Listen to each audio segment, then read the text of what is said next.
Does Donald Trump have any path to 270 electoral votes? Well, Tim Alberta examined that question at nationalreview.com yesterday, and his conclusion is that as things stand now, Trump's electoral math is unworkable. Labor Day traditionally sounds a gun that starts the general election in earnest. Vacations are over, kids are back in school, and voters are finally tuning in to a presidential race that's competitive coming out of the party conventions. This year feels very different.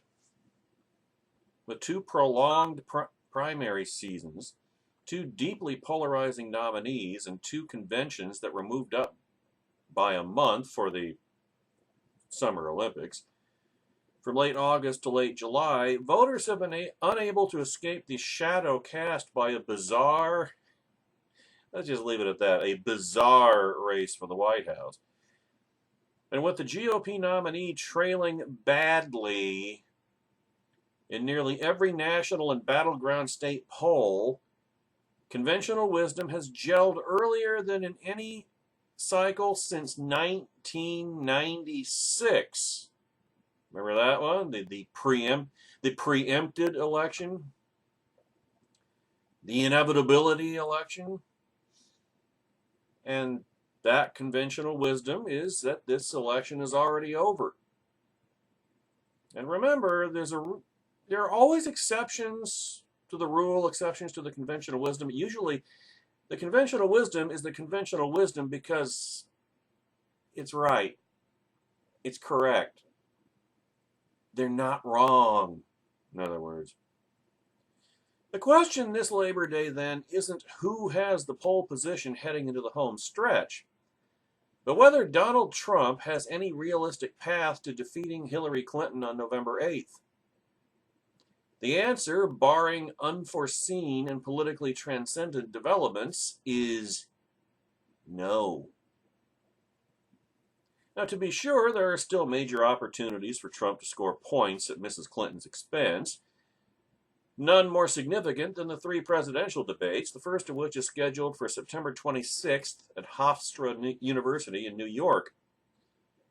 But even if he turned in a series of virtuoso performances that changed some voters' minds, unlikely in the extreme, Trump would still be hampered by the one thing he cannot change: the Electoral College.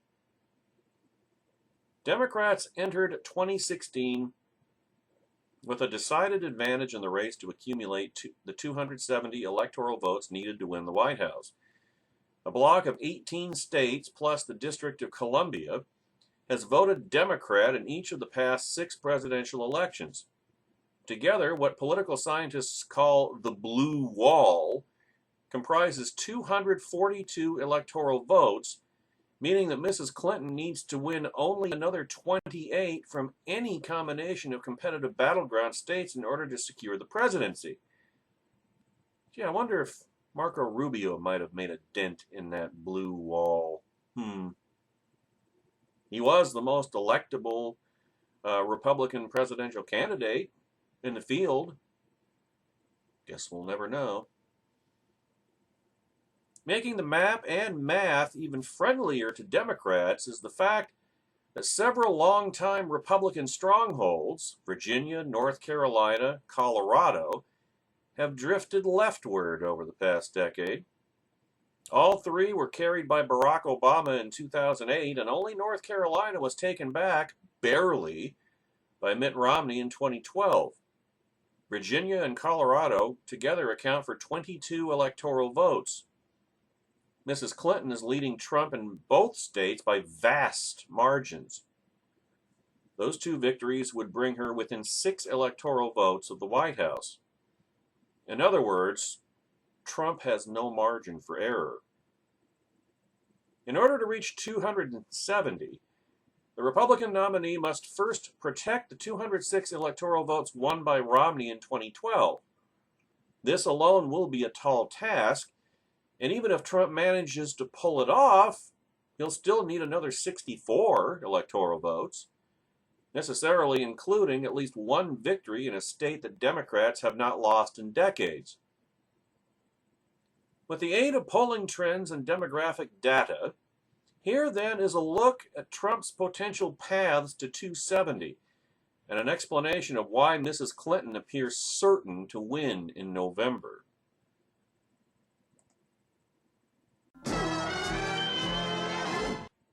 If he can't protect Mitt Romney's 206 electoral votes, Donald Trump's math will go from difficult to downright unworkable. Democrats are threatening to make a play for several safe GOP states, heretofore safe, including Missouri, South Carolina, and Indiana. None of those appear likely to flip in November, but here are four that could. North Carolina votes is the biggest concern. The state is life support for Trump. With it, he stands a chance. Without it, he's finished. Should Mrs. Clinton carry the state, Trump would need to make up 79 electoral votes elsewhere. Impossibility under these circumstances. If Trump loses North Carolina, he's not going to simultaneously win a less friendly state such as Colorado or Virginia. Currently, the race there is tight. Every major poll taken in August shows Mrs. Clinton ahead, but in many cases by nominal margins that should be considered statistical ties. The two major polls in August, one conducted by Marist for NBC News and the Wall Street Journal, the other conducted by Ork for CNN, showed markedly different results. Mrs. Clinton led by 9 points in the former, but by only 1 in the latter. Both surveys, however, show deeply troubling trends for Trump. Among white voters, Trump leads Mrs. Clinton 59 to 32% in the Ork poll, 51 to 34% in Marist. That trails well behind Romney's performance in 2012. He won whites in North Carolina 68% to Obama's 31%. Especially concerning should be Trump's showing among white women, among whom he leads Mrs. Clinton 48% to 38% in Marist and 57 to 34% in Ork. Romney carried this group by a 2-to-1 margin in 2012. Women of all races are the primary obstacle in North Carolina. Gee, there's a big surprise. They accounted for 56% of the state's voters in 2012, the highest percentage in any state that had exit polling. Romney won statewide, narrowly, because he kept it close with women, losing them by only 2 points, 51% to 49%. In both surveys, Trump is losing North Carolina women by much larger margins, 53 to 34% in Marist and 51 to 42% in Ork. If Trump loses North Carolina women by 9 points, as the more generous poll predicts, there's almost no chance he wins the state. But even if he rebounds with women and finds a way to win North Carolina, there's no guarantee that Trump will hold on to all 206 of Romney's electoral votes from 2012. That's because Mrs. Clinton is threatening to put once safe GOP states into play, such as Georgia, Arizona, and even Utah. Georgia, 16 electoral votes, went for Romney by 8 points in 2012, but the state appears to suddenly be competitive. An Atlanta Journal-Constitution poll released at the beginning of August showed Mrs. Clinton leading by 4 points, 44 to 40% in a head-to-head matchup, and by 3 points, 41 to 38%, when third-party candidates Gary Johnson and Jill Stein were included. 4 other Georgia polls were taken in August using automated and/or internet methodology. Mrs. Clinton led by 7 points in one, Trump led by 4 points in another, and the remaining 2 were statistical ties. Georgia will become majority-minority by 2020, according to census projections, and the state's newfound battleground status owes to its rapidly diversifying population. If Trump has trouble there, it will probably be due to his deep unpopularity with black voters. The Atlanta Journal-Constitution poll shows Mrs. Clinton leading 83% to 5% among African Americans. It also doesn't help that Trump has run 15 points behind Mrs. Clinton among women statewide. That is an unacceptable spread in a red state. Arizona, 11 electoral votes, is another state that has long been undergoing a demographic transformation. It too will become a majority-minority state by 2020, and even though Romney won there by 9 points in 2012, Arizona looks much tighter this time around.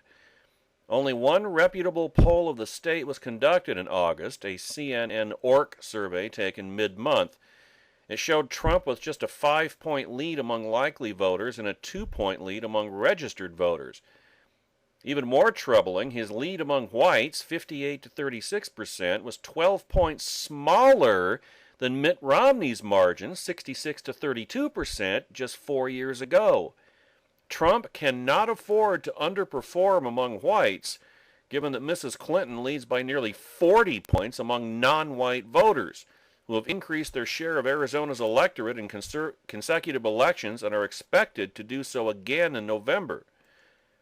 A smaller pro-Republican margin among whites, combined with a larger vote share for non-whites, who overwhelmingly favor Democrats, is the recipe for an enormous upset in Arizona. Trump is still favored to win there, and he performed exceptionally well in Arizona's Republican primary, but the numbers suggest an outcome that's too close for comfort in a must-win state. Utah, 6 electoral votes, which Romney won by nearly 50 points in 2012, also bears watching. There's no excuse for any Republican to lose a state the party has carried in every election since 1968, and Trump, despite his deep unpopularity with Mormon voters in the state, is unlikely to break the streak. But talk of the states becoming competitive has seeped into the political bloodstream. Utah Republicans have buzzed for months about internal polls showing Trump and Mrs. Clinton neck and neck. And now a third-party candidate, Evan McMullin, a Utah native and Brigham Young graduate who is running as an anti-Trump conservative, hint, hint, is pledging to devote his time and resources to stealing votes from Trump in the state of Utah. It probably won't matter. There are enough reliable Republican votes in Utah for Trump to carry the state, as suggested by a public policy polling survey last week that showed him leading Mrs. Clinton by 15 points.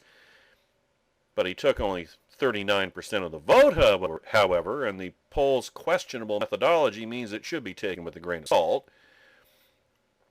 Trump is almost certainly going to win Utah, but the fact that it's even a concern speaks volumes about his viability nationwide.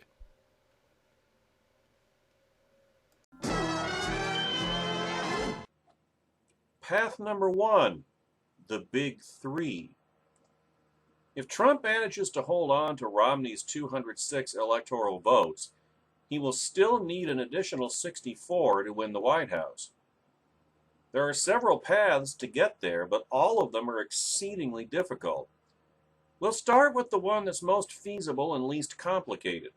If Trump wins the 3 biggest battleground states, Florida, 29 electoral votes, Pennsylvania, 20 electoral votes, and Ohio, 18 electoral votes, and hardy har, in other words, he'll secure another 67 electoral votes, giving him 273 total and the presidency.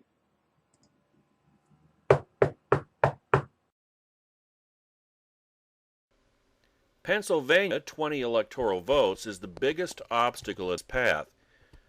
Trump's problem is that while Florida and Ohio are competitive this year, as they always are, Pennsylvania still looks like a pipe for Republicans. It's a cornerstone of blue, having last voted for a GOP nominee in 1988 when George H.W. Bush defeated Michael Dukakis. Every 4 years, Republicans argue that the state is actually finally in play. And every 4 years, Democrats win by comfortable margins anyway. 5 points in 2012, 11 points in 2008, 3 points in 2004, 5 points in 2000, 9 points in 1996, and 9 points in 1992. This year, it appeared that Trump, by virtue of his strength with white working-class voters, was positioned uniquely to put Pennsylvania in play for Republicans. But the numbers simply aren't bearing that out. Every respectable poll taken since the conventions in late July shows Mrs. Clinton's hefty lead, ranging from 9 to 11 points. In fact, Trump has led Pennsylvania in only one poll this year, a Quinnipiac survey taken in late June and early July that had him ahead by just 2 points. The last two major Pennsylvania surveys taken, Marist for NBC News and the Wall Street Journal, which had Mrs. Clinton up 48 to 37%, and Quinnipiac, which had Mrs. Clinton up 52 to 42%, light on the GOP nominee's struggles in the state and explain why he's an obvious underdog there in November. Put simply, Trump needs to run up the score with white voters to have a chance of winning Pennsylvania. They are the state's largest voting bloc, accounting for 78% of its 2012 electorate, according to exit polls. Romney won whites by 15 points that year, but still lost the state by 5 points due to his terrible performance with minority voters.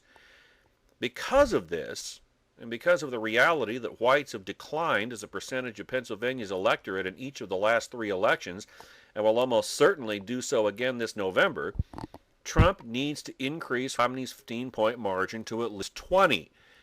Starting to have any second thoughts, Trump supporters, about throwing Ted Cruz, especially Marco Rubio, over? Remember, he was the most electable candidate. The numbers don't lie. As of now, however, Trump and Mrs. Clinton are running dead even among whites. Ooh, that's not good. Marist shows Mrs. Clinton 43 to 42%. Quinnipiac shows Trump 49 to 46%. With Trump so well defined in the minds of voters, it's unlikely that these numbers will drastically change by November.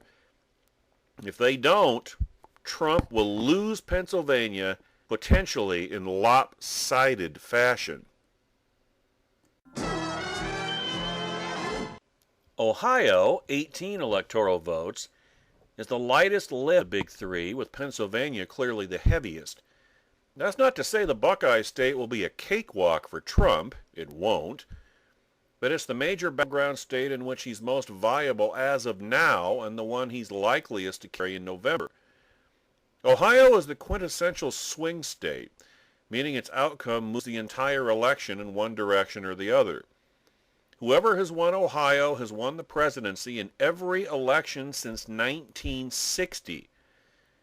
And it's a state where Republicans have been relatively competitive during the Obama era, losing by 5 points in 2008 and 3 points in 2012. In the last 2 major surveys taken in the state, conducted again in this case by Marist and Quinnipiac, Trump trailed Mrs. Clinton by 5 points, 4 points. Ohio by a sizable offset loss among minority voters. Romney won by 16 points, according to exit polls. Again needs to hit at least 20. He's doing slightly better in Ohio on this front. He leads Mrs. Clinton by 8 points among whites in the Marist poll and by 12 in the Quinnipiac survey. But these margins still aren't big enough, especially when considering Trump's performance with minority voters. Mrs. Clinton leads Trump among blacks in the state 89% to 1%, according to Marist. If there's hope for Trump in Ohio, it's because 60% of the state's voters in 2012 didn't have a college degree. Obama won the group by 7, but it's been Trump's strongest demographic throughout his campaign, and in Ohio it favors him by a small margin, 2 points per Marist. Yet that strength is badly offset by Mrs. Clinton's 14-point lead among college-educated Ohioans, who Romney won by 8 points in 2012. In other words, Trump's gains among non-college educated voters compared to Romney, 9 points, are dwarfed by his losses among college-educated voters compared to Romney, 22 points, a 13-point net deficit. I mean, Trump can win Ohio, theoretically, prove his numbers significantly among whites, especially college-educated whites living in the suburbs of Cleveland, Cincinnati, and Columbus. If he can, and he really can't, Ohio will go Democrat for the third straight election, and so will the country. Thanks, Trumplicans. Good job. Florida, 29 electoral votes, falls somewhere in between the other two, not quite as competitive as Ohio, but more winnable for Trump than Pennsylvania. Quinnipiac's 3 August surveys showed Trump closest in Florida, trailing by just 1 point as opposed to 4 in Ohio and 10 in Pennsylvania. The other 2 major August polls of Florida, by Suffolk and Marist, showed slightly bigger cushions for Mrs. Clinton, 48 to 2% in Suffolk and 44 to 39% in Marist. There's no question the state is competitive. Obama won it by less than 1 percentage point, fewer than 75,000 votes in 2012, and by just 3 points in 2008. He overcame Romney's massive margin among white Floridians, 24 points, to eke out a win by racking up impressive margins among Hispanics, 21 points, and blacks, 91 points. Trump's problem in Florida is bold. First, whites are shrinking as a share of the electorate. I'm starting to notice a pattern here as well.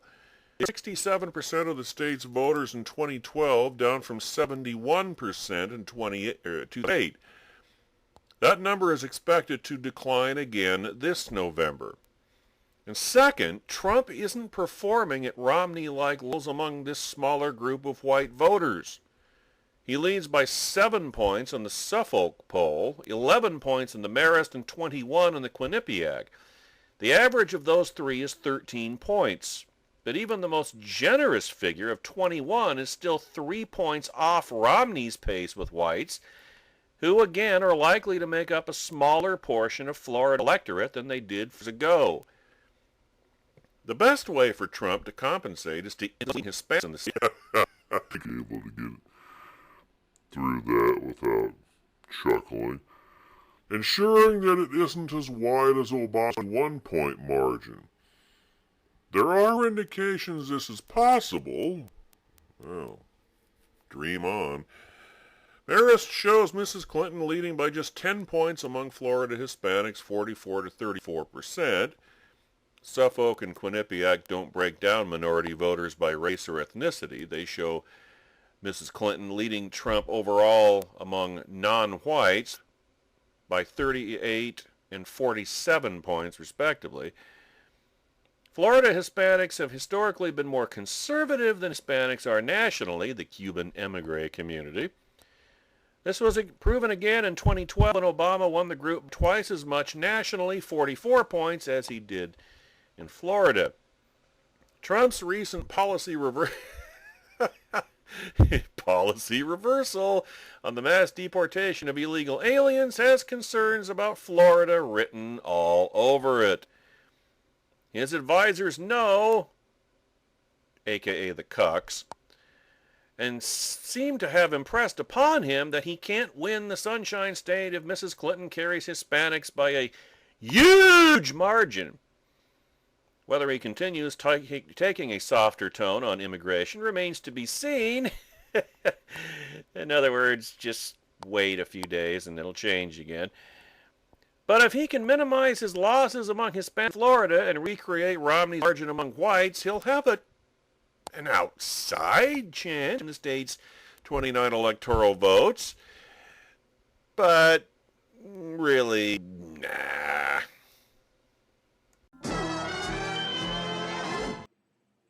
Those are two big ifs, and that's when it comes to winning one of the big three. There's a chance Trump carries Florida or Ohio. There's even a possibility he carries both. Not really, but we're speaking in hypotheticals here. But a lot of things would have to go right, something Trump himself will never permit. And even then, it's incredibly unlikely that Pennsylvania swings back into the GOP column. That makes this path to 270 unworkable for Donald Trump. Path 2, the Rust Belt. As Trump bulldozed his way through the Republican primary, dominating among white working class voters and demonstrating significant crossover appeal on the issue of trade, a popular theory emerged arguing for an unconventional path to 270 electoral votes for Trump. It amounts to an inside straight through the Rust Belt. Pennsylvania, 20 electoral votes. Ohio, 18, Michigan, 16, and Wisconsin, 10, giving him exactly the 64 he needed to win the White House. At a glance, a very brief glance, the theory was plausible. All four states are home to massive populations of blue-collar voters. All four states had voting populations in 2012 that were much whiter than the national average of 72%. And Romney, who won 59% of whites nationwide, underperformed relative to that number among whites in all four states. He won 51% in Wisconsin, 55% in Michigan, and 57% in Ohio and Pennsylvania.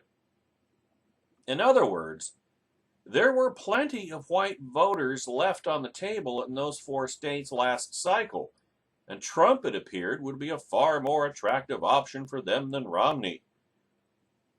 That was the good news when evaluating Trump's path through the Rust Belt. The bad news? Whites account for an ever-shrinking percentage of the electorate, both nationally and in these particular four states. Again, I'm noticing a pattern here.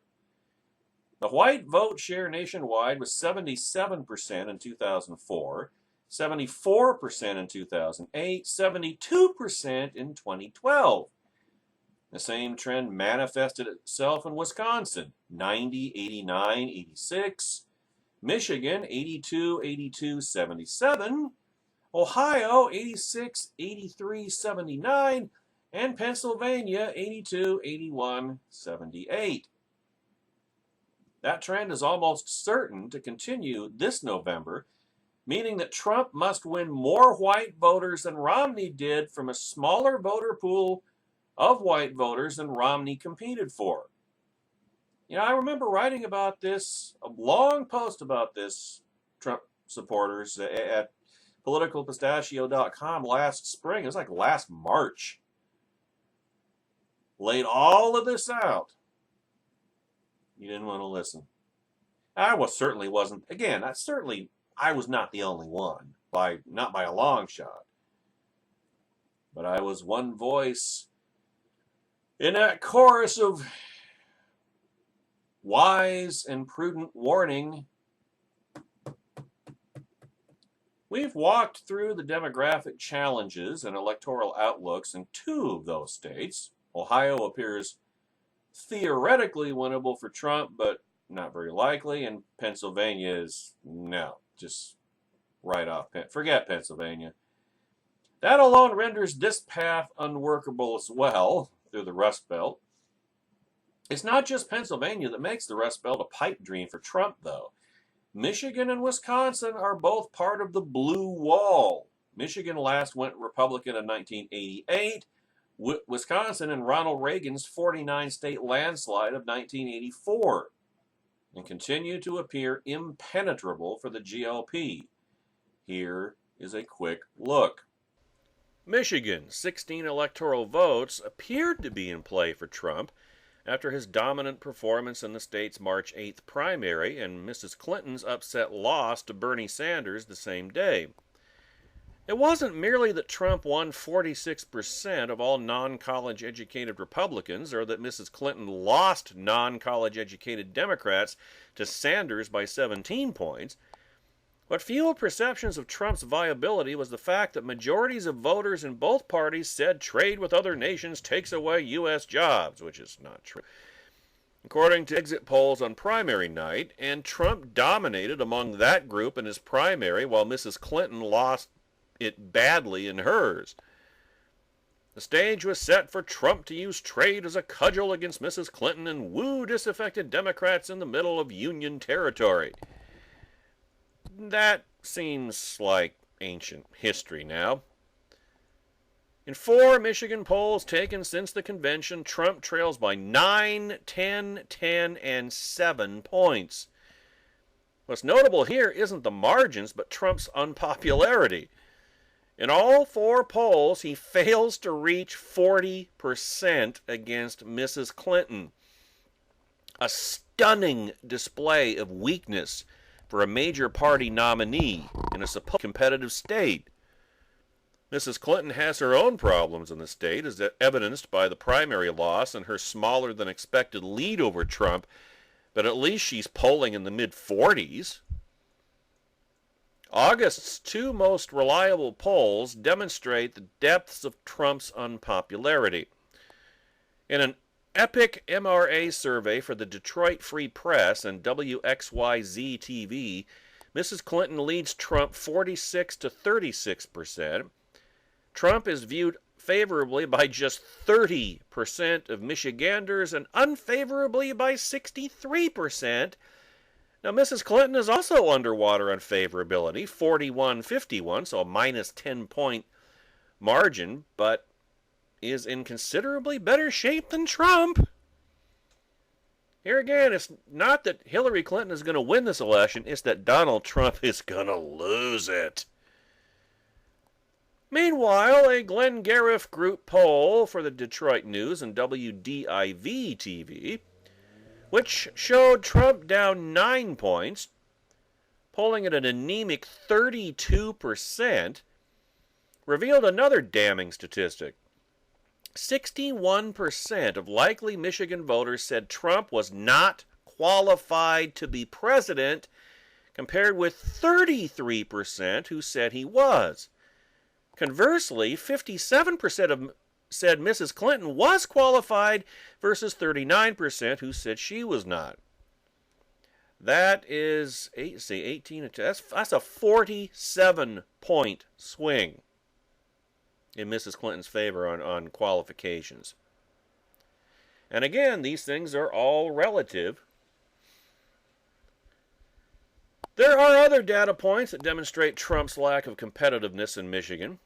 His support among white voters, for instance, lags far behind Romney's 55% from 2012, but fleshing them out would be superfluous in light of the aforementioned statistics on favorability and qualification.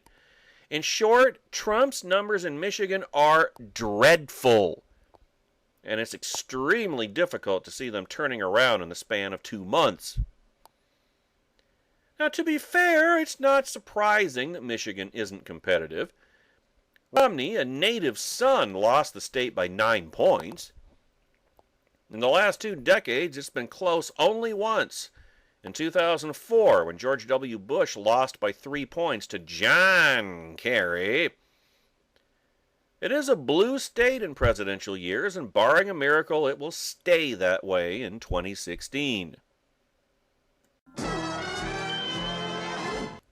Wisconsin, 10 electoral votes, is much the same story. It was closer than Michigan in 2012, Obama won by 7 points, but is considered to be an even taller task for Trump this year, in part because of his unique unpopularity statewide.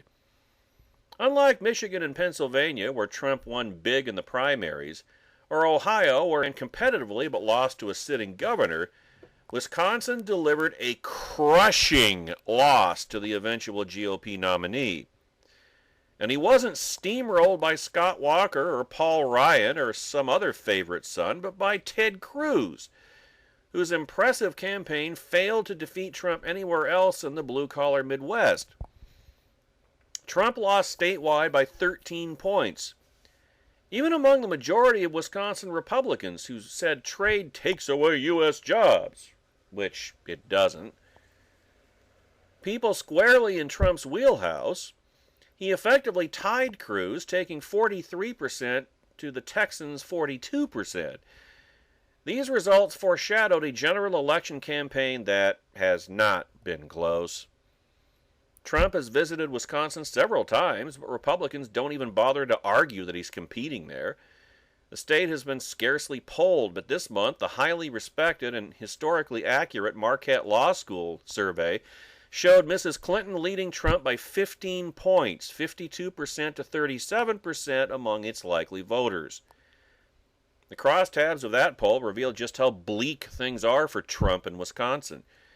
Mrs. Clinton leads him by 10 points among white voters. Think about that. Let me repeat that. Mrs. Clinton leads Trump by 10 points among white voters in Wisconsin. Romney won them by 3 last time. She leads him by 18 points among college-educated voters. Romney won them by 1. She leads him by 16 points among suburban voters. Romney won them by 5. And she leads him by 33 points among self-described moderates. Obama won them by only 24.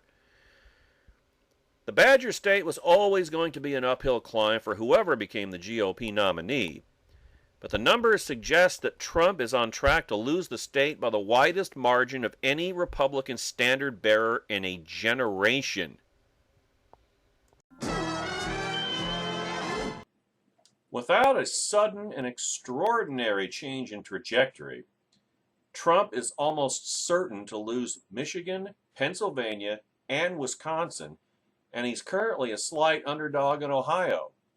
He did at one point appear to have a plausible path through these 4 states to the presidency, but that path has since disappeared. Path number 3, the change states. Consider this the opposite of the Rust Belt strategy. Rather than relying on overwhelmingly white states with blue-collar populations that work in manufacturing and the service sector, Republicans once envisioned a path to the White House that traveled through states with changing demographics and diversifying industries. This would include places such as Virginia, 13 electoral votes, Colorado, 9, Nevada, 6, and New Mexico, 5. Of course, even winning all of those states wouldn't yield the 64 electoral votes Trump needed on top of Romney's 206 to reach 270. But the argument from Republicans was equally obvious. If he's winning all of those Democrat-leaning states, then he's also winning the toss-ups of Florida and Ohio, giving him more than enough electoral votes to take back the White House. This would have been the general election path pursued by Marco Rubio or Jeb Bush, bilingual conservatives who strike a centrist tone and could put many or all of those change states into play. Instead, the GOP base didn't want to win. They just wanted to burn down the Republican Party, and so the GOP nominee is Trump. And some of these states have consequently been taken off the map preemptively. The numbers in several cases are so hopelessly lopsided, so embarrassingly lopsided, that deep diving analysis isn't required, but here's a brief overview. Virginia, 13 red in 10 consecutive presidential elections. Barack Obama broke through in 2008, winning by a stunning 7 points, and repeated in 2012 by a narrower 4-point margin. The state's political transformation flows from a demographic makeover that's particularly visible in the booming D.C. suburbs, which over the past 2 decades have become home to an affluent, college-educated, and ethnically diverse, read federal, workforce. For any Republican to claim state, they'd have to run competitively among those voters. Trump isn't doing so. A Washington Post poll in August showed Mrs. Clinton leading by 45 points in the D.C. suburbs, 68% to 23% among registered voters. That survey had Mrs. Clinton up 14 points overall, and all 5 polls of Virginia in August showed her with a comparable double-digit lead statewide. The most recent survey, conducted by Ronin College, showed Trump trailing by 19 points among likely voters in Virginia. The crosstabs demonstrate just how far behind Mrs. Clinton and how far off Romney's pace Trump is. He's down 27 points among women. Romney only lost him by 9. He's down 33 points on college-educated voters. Romney won them by 2. And he's up only 3 points. 3 points among white voters. Romney won by 24. In short, Virginia doesn't look very good for Trump. Colorado, 9 electoral votes, has been anticlimactic. After back-to-back Democrat wins in 2008 and 2012, Republicans were bullish about retaking the state in 2016, thanks to momentum carried over from 2014, when rising GOP star Cory Gardner won a hard-fought U.S. Senate race. There's one of the lessons that people got to learn about politics. Momentum's not carry forward, at least not from one cycle to the next. Does for Democrats, not for Republicans. See, that optimism has evaporated. The last 4 polls taken in Colorado all show Mrs. Clinton with a double-digit lead, and they all show Trump taking less than 40% of the vote statewide. The sense from Republicans on the ground is that the race was over before it began, and Gardner, during a recent speech to a conservative conference in Denver, essentially acknowledged as much.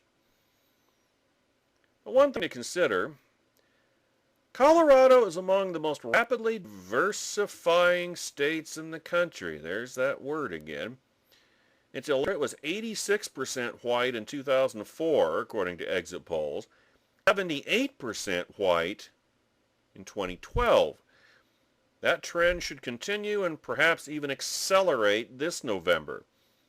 This means that Trump must run up big margins among whites to be competitive. Romney won that group in Colorado by 10 points last time around, but according to a recent Marist poll, Mrs. Clinton is winning white voters in Colorado by 9 points at the time.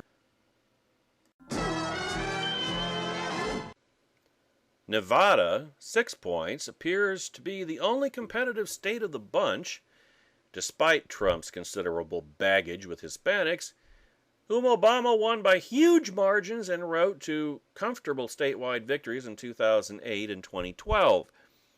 With a dearth of reliable polling, however, it's tough to tell how close things really are.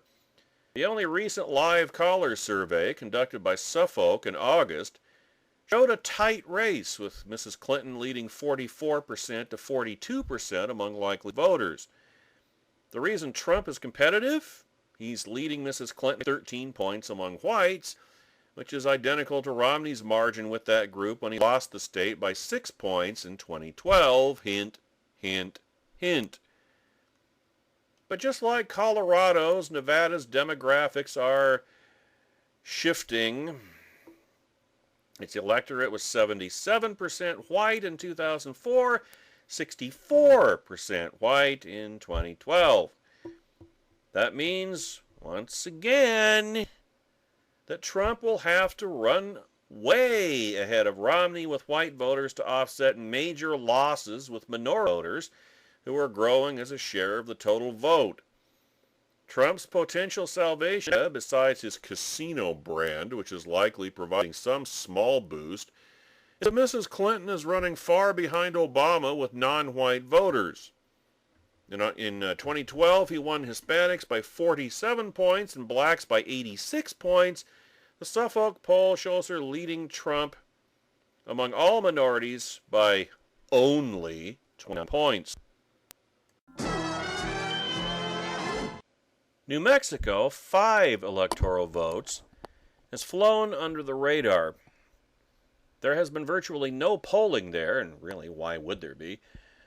Though a recent survey conducted by Public Policy Polling for New Mexico Political Report showed Mrs. Clinton leading by 9 points, with Trump polling just 31% statewide. Forget that spread. No serious Republicans believe New Mexico is in play.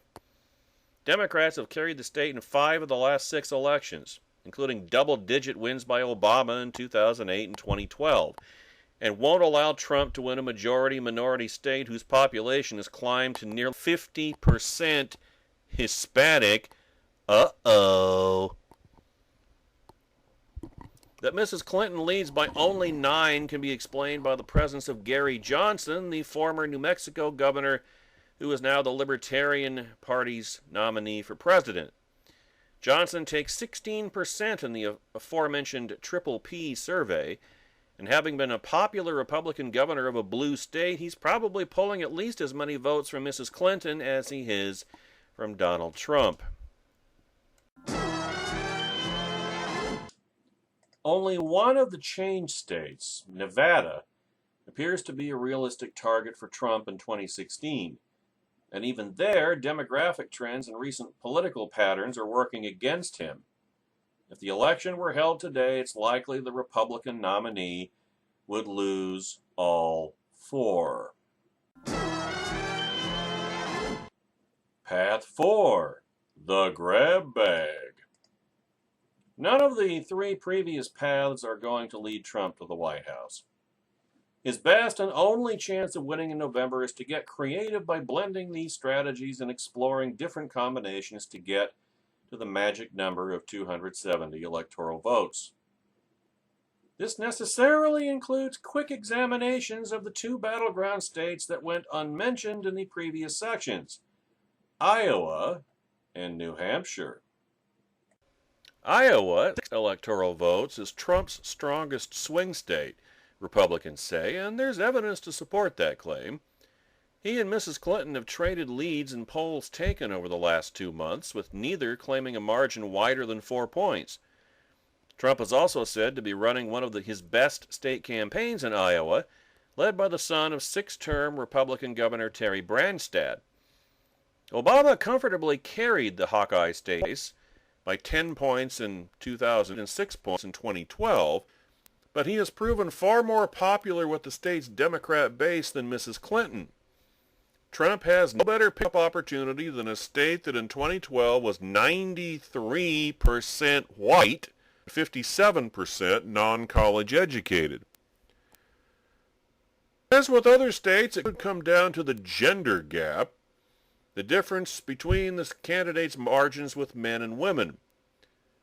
And this doesn't sound good for Trump either. Obama won women in Iowa by 19 points, and Romney won Iowa men by 9 for a gender gap of 10 points.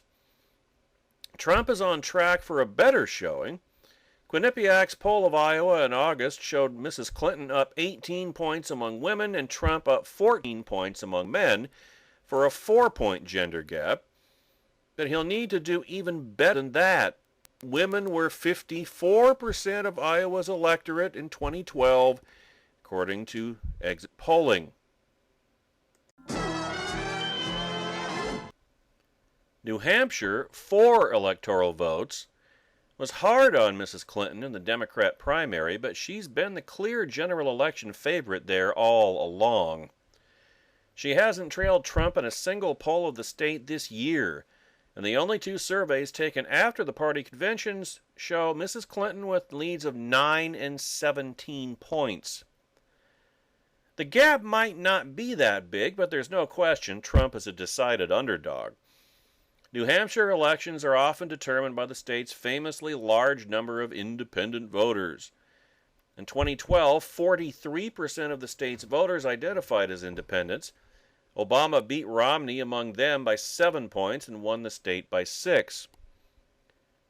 This explains why Trump isn't competitive at the moment with Mrs. Clinton. According to a Massachusetts INC poll conducted by WBUR Radio and the University of New Hampshire, Mrs. Clinton's favorability-unfavorability among the state's independents is 45-39, so +6.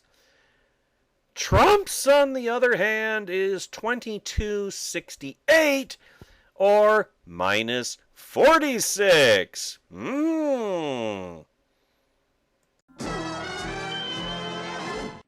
So let's look at possible combinations. Assuming Trump protects all of Romney's 206 electoral votes, which is not a good bet, he'll need 64 more to reach 270 and win the White House. The grab bag approach would require Trump to win Florida and Ohio. Those two states would bring him to 253 and within 17 of the grand prize. From there, however, the math gets exceedingly difficult. Without the battleground states determined here to be non-competitive, Pennsylvania, Michigan, Virginia, Wisconsin, Colorado, New Mexico, New Hampshire, it's difficult to find a path to 270 for Trump. That's because there isn't one. If Mrs. Clinton carries those 7 states, and all of which her party has won the past 2 elections, and she currently has significant leads, and in most of which she has major demographic advantages, Trump cannot win the presidency. The only way a grab bag works for Trump is to win the 4 truly competitive battlegrounds, Florida, Ohio, Iowa, and Nevada, and steal another state with at least 5 electoral votes, which, of course, wouldn't include New Hampshire. That would get him to 64, and again, assuming he keeps all of Romney's 206, which he won't, he would then be at 270. The problem is that none of the 6 states with at least 5 electoral votes, 3 blue wall states, 3 change states, appears even remotely likely to vote for Trump in November. It's possible that public opinion shifts dramatically between now and then, and it's also possible that Hillary Clinton has a massive stroke at one of the debates. But if it doesn't, then sorry, Trumplicans. Donald Trump, your Cheeto Jesus, has no path to the presidency, as we always told you would be the case.